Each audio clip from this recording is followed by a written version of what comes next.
Assalamualaikum dan salam sejahtera. Selamat bertemu kembali di channel Askalani Studio. Oke guys, pada hari ini saya berada di Kota Kinabalu dan juga bersebelahan dengan penginapan. Saya ini adalah Konsulat Jenderal Republik Indonesia di Kota Kinabalu ya. Kalau kita melihat di belakang ini guys, ini dia. Di belakang itu adalah Konsulat Jenderal Republik Indonesia yang ada di situ ya. Nanti kita lihat sekejap.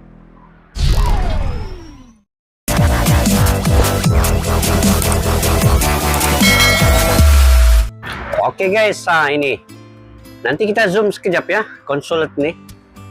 Jadi ada beberapa perkara yang saya ingin buat video pada hari ini terkait dengan kerja yang ada Indonesia yang ada di Malaysia yang dikatakan dibunuh 146 ya, ada begitu. Tapi ini adalah penjelasan sebenar daripada dubes yang ada di Malaysia di dalam video Bro Vikri nanti. Jadi stay tune guys untuk mendengar sendiri daripada dubes ataupun konsulat Indonesia yang ada di Malaysia. Oke guys, ini merupakan Konsulat Jenderal Republik Indonesia di Kota Kinabalu ya. Ini kawasannya. Nah ini, tinggal kalau kita zoom, Konsulat Jenderal Republik Indonesia Kota Kinabalu. Nah ini pun di dalam pun ada tulis Konsulat Jenderal Republik Indonesia. Ada logo Garuda tuh guys. Oke, ini keadaannya. Nah ini tempat masuknya yang di situ. Kemudian di sebelah dengan bangunan ini ada hotel, tempat menginap, ada Maybank, ada BSN. Kemudian yang bangunan tuna itu adalah mahkamah. Nah ini mahkamah, kompleks mahkamah Kota Kinabalu.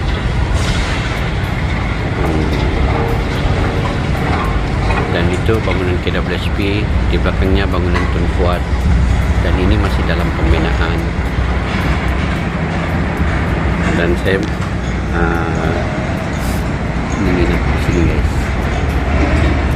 di Sabah Oriental Borneo. Oke, ini antara pemandangan, sedikit pemandangan di Kota Kinabalu, di Bandar Raya Kota Kinabalu, melalui penginapan Sabah Oriental Hotel. Oke, kepada kalian yang ingin ke sini suatu masa nanti, inilah Konsulat Jenderal Republik Indonesia di Kota Kinabalu ya. Nah ini jalan masuk utama di situ. Oke guys.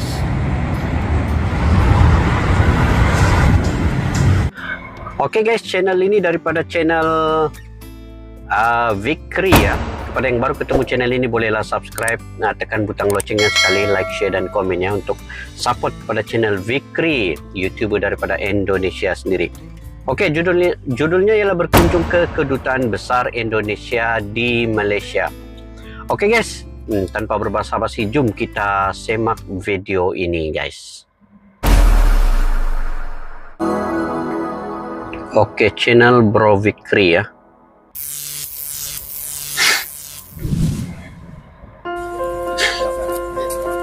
Bhinneka Tunggal Ika Wisma Duta Besar Malaysia. Oke, ini yang penting nih.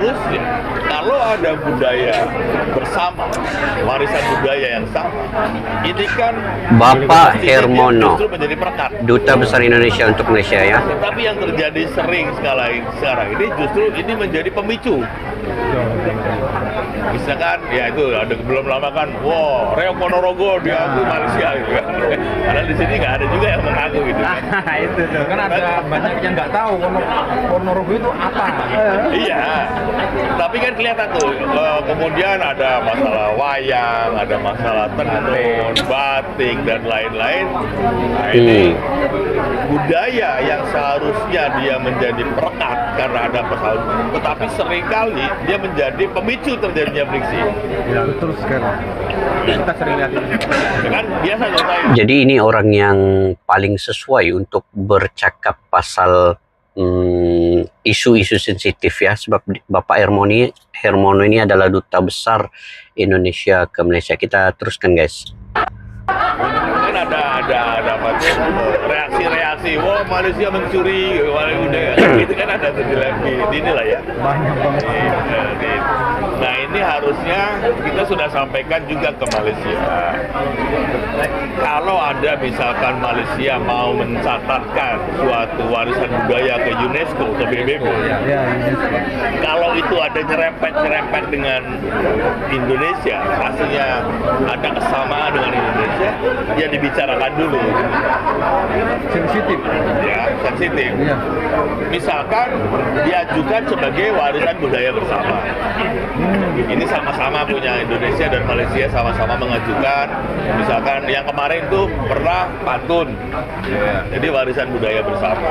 Tetapi waktu tenun kan Malaysia nggak mau.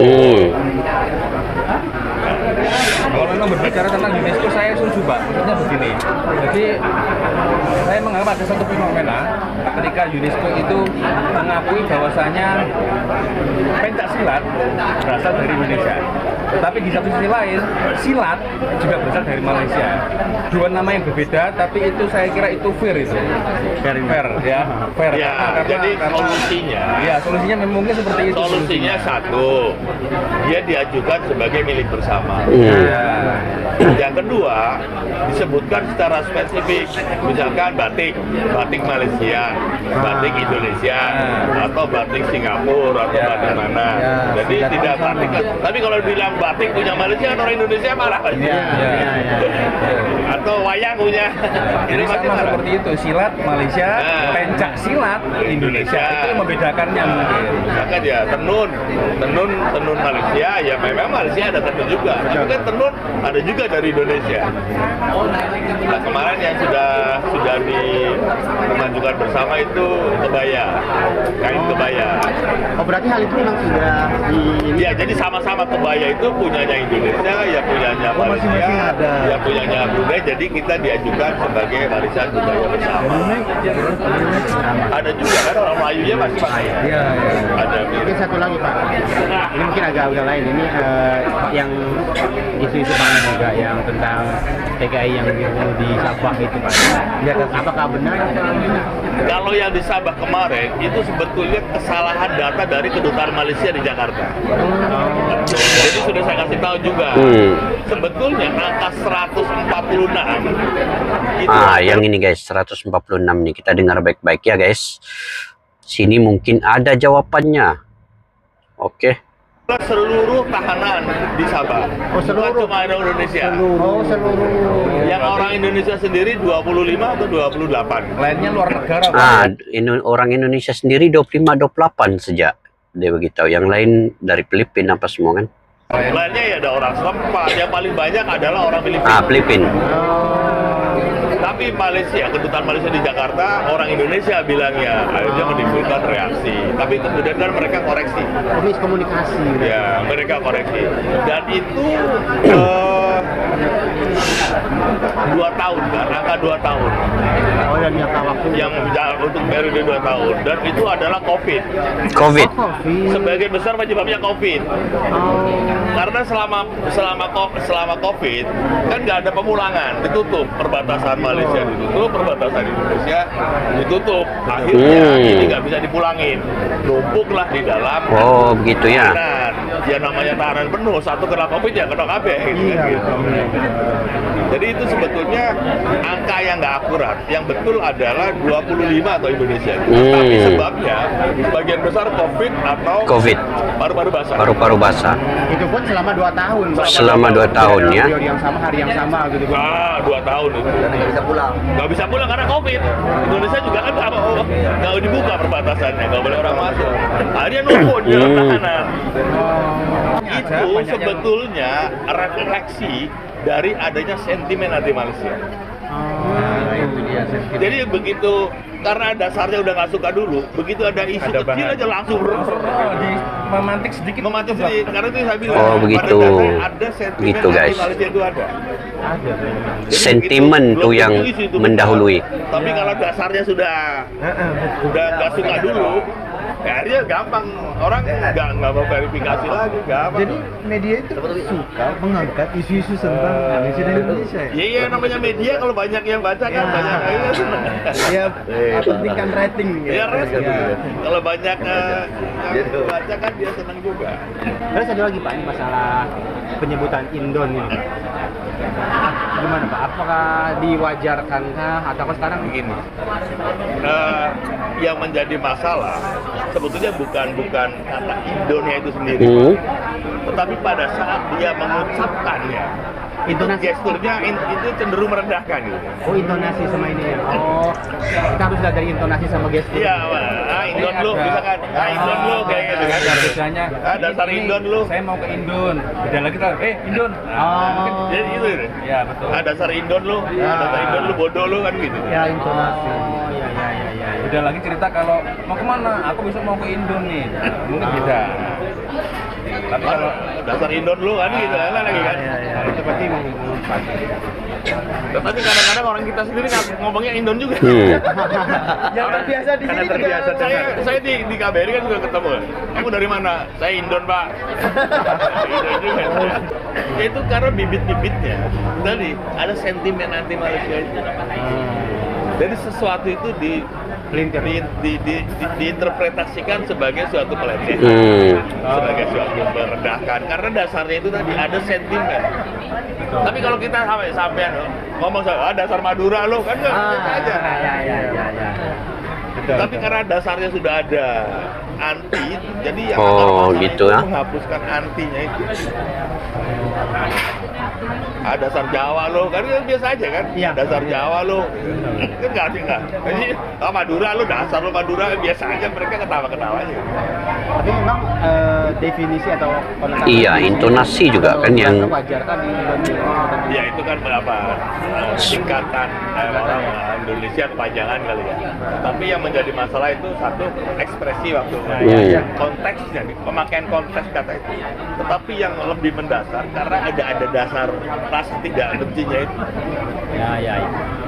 Jadi sesuatu itu dilihatnya sebagai suatu melecehkan, sebagai suatu penghinaan. Jadi dibuat generalisasi, pokoknya kata Indon itu melecehkan, ya belum tentu juga, lihat konteksnya juga. yang paling Kadang ini itu ya. orang Indonesia sendiri pengennya dipanggil Indo gitu. Jangan Indon gitu. Iya, Indo, karena Indo itu blasteran kan. Blasteran sama bule kan. Ternyata gitu, Indo. Ya kayak orang New Zealand panggilnya Kiwi, ayo Kiwi. Ya mereka biasa aja. Karena nggak ada. Iya, Jadi- kalau di hatinya udah ada sentimen negatif, apapun Ya selalu diterjemahkannya itu menjadi negatif karena udah ada rasa nggak suka. Kembali lagi ke situ. Mungkin untuk pesanan terakhir mungkin ke depannya ini sebaiknya seperti apa Pak antara netizen kedua negara ini biar tidak saling, terutama di media sosial Pak. Tapi kalau ketemu masalah langsung ini ya Ya biasa aja. biasa aja nggak ada masalah. Ini mungkin pesanan terakhirnya apa Pak? Ya itu tadi 3 PR itu selesaikan dulu. Ya, perbatasan, masalah budaya bersama, masalah perlakuan terhadap pekerja migran. Ini selesaikan dulu. Karena ini yang selalu menjadi masalah. Dari tahun dulu. Dari dulu itu aja. Selalu. ini perjuangan yang masih panjang kayaknya Pak kalau seperti itu. Sebetulnya kalau gampang-gampang aja lah. Ya, masalahnya di kita aja pun Masalahnya kan Kalau Bapak sebenarnya kalau suruh jadi menteri apa? Jadi menteri aja Pak. jadi menteri aja Pak. Kasih makan burung. Iya, Pak. banyak yang suapin semua ini. Itu dia Pak. Banyak semua karena masalah dari korupsi. Iya, itu Pak. Masalah itu. Masalah pekerja itu akar masalahnya korupsi. Oh, Bapak ini yang terbaik untuk para orang Indonesia yang berada di sini. Bapak adalah salah satu. Bukan begitu. Ya ini kan kita kita ini sebetulnya ya kita inilah sama teman-teman Iya, dalam ormas selalu ngumpul di sini. Ini untuk membangun. Pak, kalau misalkan Pak ya, kalau Bapak misalkan ditunjuk misalkan menjadi salah satu petinggi negara ini, posisi mana sebenarnya yang Bapak tuh bisa merubah ini semua? Apakah menteri apa misalkan PMI tentang permasalahan ini lah? Tentang masalah PMI. Nah, sebetulnya bukan saya, semua bisa melakukan itu. Karena kita tahu ya modusnya seperti apa, caranya bagaimana, kan semua orang tahu. Ini masalah bukan masalah bisa atau nggak bisa, ini masalah mau apa enggak. Betul. Dan semua orang bisa, cuma masalahnya mau apa enggak. Iya. Bukan berarti saya bisa, yang lain nggak bisa. Ya, sebetulnya Bagus saya juga udah- Bapak saya bilang, Hermono Pak nih. Menteri pun saya bilang, ini masalah gampang Pak. Ini masalah gampang. Mau atau enggak? Cuman mau beresin apa enggak? Kalau mau beresin, ayo beresin. Saya sudah kasih tahu, kemarin ketemu Menko juga tahu. Ketemu Pak Menko tahu. Ini masalah gampang. Jangan bilang nggak bisa. Jangan mau apa nggak beresin. Kalau mau beresin, ayo saya kasih tahu deh caranya.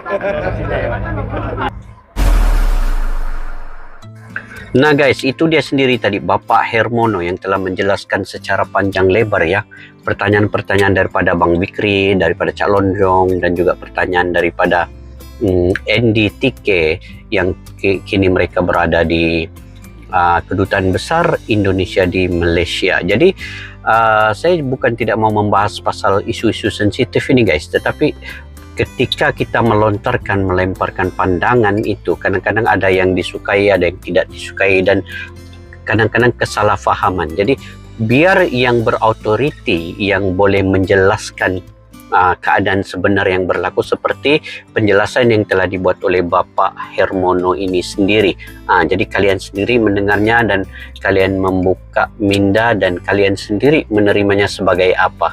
Nah, jadi terpulang kepada masing-masing bagaimana yang pentingnya kita jalinkan persaudaraan dan silaturahmi kita itu sebaik-baiknya. Jadi kita ini guys, kalau di media sosial itu biasa macam-macam kata dilontarkan itu terpulang kepada pendapat diri masing-masing ya. Tetapi apabila kita ini bertemu ya, cukup erat, cukup persaudaraan kita itu kuat sebenarnya. Jadi itulah dia Malaysia dan Indonesia. Tidak akan dapat dipisahkan dengan persaudaraan di antara satu sama lain. Banyak persamaan yang kita ada, jadikan persamaan itu sebagai talian mengeratkan silaturahmi dan juga menghubungkan di antara sesama kita seperti satu keluarga. Dan sedikit juga perbedaan itu semoga ia akan menjadi hikmah untuk kita lebih dalam kebersamaan. Oke guys, sampai di situ saja. Jika kalian juga punya pandangan dan pendapat tersendiri, bolehlah komentar di ruang kolom di bawah secara positif dan bermanfaat. Sampai berjumpa lagi. Salam silaturahmi, salam persaudaraan. Assalamualaikum. Bye-bye.